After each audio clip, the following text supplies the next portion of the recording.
Hi, my name's Jen Jardine. So I'm a doctor. I'm an obstetrician and gynaecology doctor, and I've been working on COVID guidance and vaccines throughout the pandemic.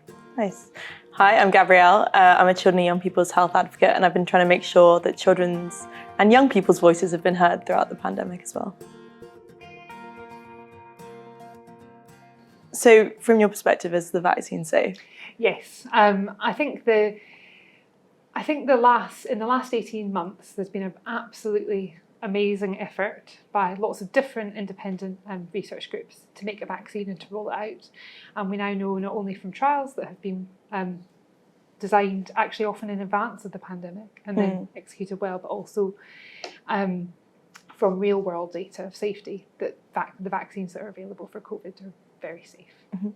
And when you say safe, if we break that down into safe for everyone, safe for like pregnant women, older people. So I mean, safety is a balancing act, okay? So there are some very rare side effects from COVID vaccines. Some of them have been given a lot of airtime. So for example, the clotting reaction that sometimes happens with the Oxford vaccine.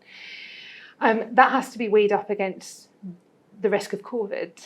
And the risk of COVID for basically everyone over 18 is pretty severe. And obviously increases with your age and with your comorbidities. For pregnant women, so pregnant women weren't originally included in any of the studies for COVID vaccines, and that's totally normal with any new therapy. But what we've seen over time, that risk-benefit analysis at the beginning was made differently in different countries, but that enabled us to get a cohort of women who'd had the vaccine. And we've now got data from over 200,000 women in the UK, US and Israel who've had the Pfizer and Moderna vaccines, and they show on the outcomes that we can measure at having had the vaccine at 9 months, pretty outcomes that are exactly the same as you or me if we were to get pregnant today and not have a vaccine. Okay, and then what about for women earlier in their pregnancies or who are thinking about getting pregnant? So for women earlier in their pregnancies, there's no evidence of an increased risk of miscarriage. So in the US, they've got really good follow-up data about that. For women who are thinking about getting pregnant, so there's now quite a lot of evidence about that too. Okay. So the vaccine trials started, 15 months ago now.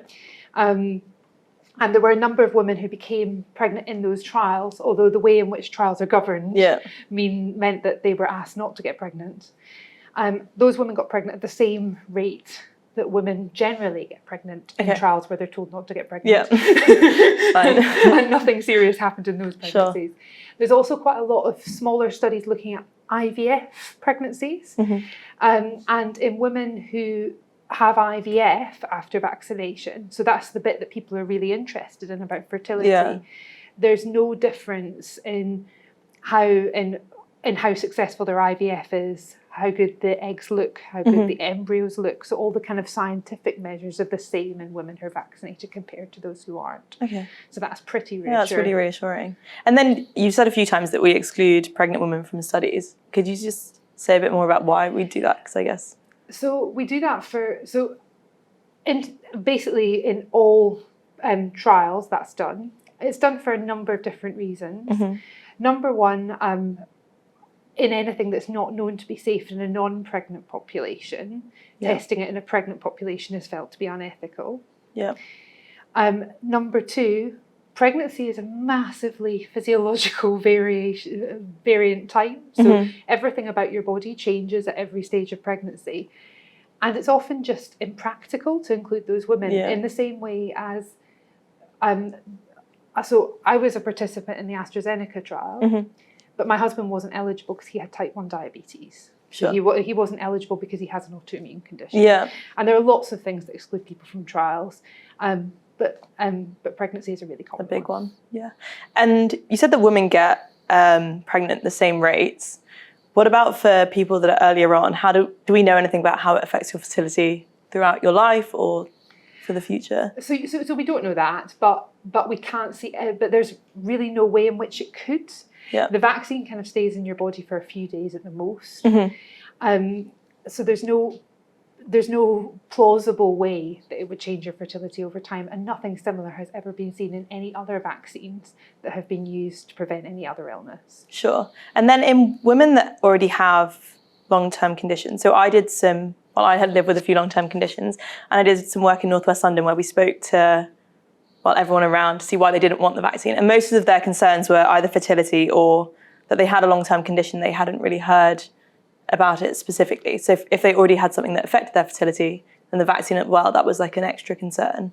Is there any information about that? So people that have PCOS or endometriosis or other conditions, or so there isn't, because basically it hasn't been broken down in that way. Yeah. But again, exactly the same thing would apply. So there isn't any plausible mechanism by which it would affect your fertility, and there isn't any reason to think it would. Also, if you have things like particularly polycystic ovaries, then you're more likely to get diabetes in pregnancy, for example, and that's more likely to make you higher risk in pregnancy, which is a good reason to be vaccinated. Sure, okay.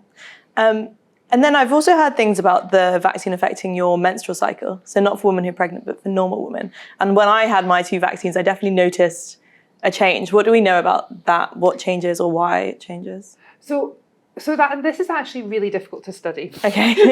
which won't surprise you. Yeah. Because we don't have regularly collected information on how people's periods work. Mm-hmm. What is really, really common, both in and out of the pandemic, is people reporting changes to their menstrual cycle. Yeah. Okay, so people reporting that they've had a heavier period, a later period, an earlier period. And these small changes to the menstrual cycle don't tend to affect your fertility or anything else, and they are just a normal part of the variant of fertility. Yeah. We do know that being sick or having a fever can affect whether your next period is at exactly the same time, and that's possibly what's behind some of this, because some people are have a fever after the vaccine. But also there isn't a massive change in the population. So if you part of my job is manning a gynae A&E once a week, and we don't have millions more people turning up with massive changes to their periods than we did before. But I mean, we can't completely rule it out, but it is unlikely to be significant over time. Okay, sure. And then I think this is another question I've heard. What's the difference in the type of immunity you get if you just get COVID or if you have the vaccine, or is there not a difference? So that's actually really interesting, because there's lots of different studies that have tried to look at this in different ways. Yeah. So there was a study in the US that looked at people who'd had COVID and then either were vaccinated or not, and showed that getting vaccinated even after you had COVID was a much better protection than having COVID alone. There have been other studies comparing the two, so comparing people who were infected with people who were who had the vaccine, and the picture is broad. Okay. Yeah, I don't think it really lands on being vaccinated being better than having the virus, or the other way around. Yeah. But if you are vaccinated, then you do not get all the complications of having the virus. Yeah. So having COVID makes people ill, admittedly with lower numbers the younger you are, but definitely makes you ill much more commonly than the vaccine does. Sure. And is associated with things like long COVID, which the vaccine really isn't. Mm-hmm. It's going back to pregnant women. Yeah. So I had a few friends who were pregnant. They asked me about breastfeeding, having had the vaccine, or other way around. What do we know about that? So we know that, so we recommend people breastfeed having had the vaccine. So there have been, again, several studies trying to look at whether the vaccine is passed in breast milk. Yeah. So remember, the vaccine only lasts in the body for a few days. So this would only be relevant for those few days. And the first few studies all showed no vaccine in the breast milk. Okay. And then there was one that basically did a scientific technique to try and get as much possible vaccine out of the breast milk. And it showed that there were 2 parts per billion of the vaccine mRNA in the breast milk. Yeah. So 2 parts per billion is pretty difficult to conceptualize. Yeah, exactly. But it's roughly like putting a teaspoon into an Olympic-sized swimming pool. Yeah. So that's a very tiny amount, and the sort of thing that even in poison we wouldn't view to be any sort of okay, sure. The sort of thing that in any situation we wouldn't view to be a problem. Yeah. So if you're breastfeeding, just continue as. And when you're breastfeeding, the good thing about breastfeeding, having had a COVID vaccination, is that you definitely pass the antibodies on to your baby, and that's been demonstrated repeatedly. A lot safer as well. Nice. Obviously, the COVID vaccine came back quite quickly. And I've heard myself a lot of times, it came back quickly, but we definitely met all the steps. How can we be sure of that? Well, I think the FDA just approved the COVID vaccine, not a Pfizer-BioNTech vaccine, not a provisional approval, proper approval. Yeah. And they have a million steps they have to go through, and they are very, very, very highly attuned to risk. I think there are a really long number of steps that people have to meet to bring something, first of all, to market, secondly, to provisional authorization, and then to full authorization, and all of those steps have been met. The speed is basically due to money. I think this has been covered really well everywhere else. Yeah. So there was a lot of money in COVID vaccination. That'll surprise nobody. Yeah. And there's been a lot less money for vaccination against other things. So what normally has to happen is that something has to meet all the steps and then go out and find more money. And that did not happen in the COVID vaccines. That doesn't mean that any part was skipped. Sure. Having said that, from the perspective of somebody looking at pregnancy, slow is good because you have more time. And pregnancy is obviously a long time. Yeah. But we're now at 9 months post initial use, and that's really reassuring. All looking good. And you mentioned a bit about the risk of clots from the AstraZeneca vaccine. I know pregnant women are always told to be wary of clots and like their increased risk. Was that one of the risks that was taken into consideration? And like, what does that mean for women and their risk of clots, or does it not? So the rare side effect that's reported with the Oxford AstraZeneca vaccine. So this triple my words. This vaccine-induced thrombocytopenia. Yeah. Is not related to the normal reasons that you get clotting. It is possibly related to the other reasons that you get these autoimmune clotting diseases. So being young women is not particularly good for that. The reason the Oxford AstraZeneca vaccine was not recommended in pregnancy didn't have to do with that side effect. It had to do with, at the time of the JCVI making that decision, all of the data being about the mRNA vaccines. So that's Pfizer and Moderna. Yeah. And that's because in the countries that recommended use for pregnancy ahead of as a priority, so that's the US and Israel, those were the vaccines they'd used. Okay. It's just the data that we had at the time. It was just the data we had at the time. If you are pregnant and then you get the vaccine, what impact could that have on the baby? So the first thing is it will have a really positive effect on the baby because it will reduce that baby's chance of being born premature, which is the primary cause of brain damage in birth and long-term illness. And it will also prevent that baby from being stillborn and having a chance at life at all. So that's a really good reason to be vaccinated in pregnancy. In terms of whether the vaccine has any more direct effects on the baby, so in comparisons of women who've been vaccinated and women who have not been vaccinated and not had COVID, there's no increased risk of miscarriage, stillbirth, preterm birth, or the baby being born small from surveillance studies. So the kind of big outcomes are covered. In terms of whether the baby actually gets the vaccine itself, when they've done blood tests on babies that have received a vaccine in utero, so a vaccine via their mum, the baby hasn't mounted its own immune response to the vaccine. So there's no evidence that the baby's seen the vaccine, which means it's thought to be very unlikely that the vaccine has crossed the placenta. What the baby does get is antibodies that are made by the mum. So the baby for the baby is more likely to be born on time, at the right time, more likely to be born alive, and more likely to be born with immunity to COVID. So that's pretty good from the baby's perspective.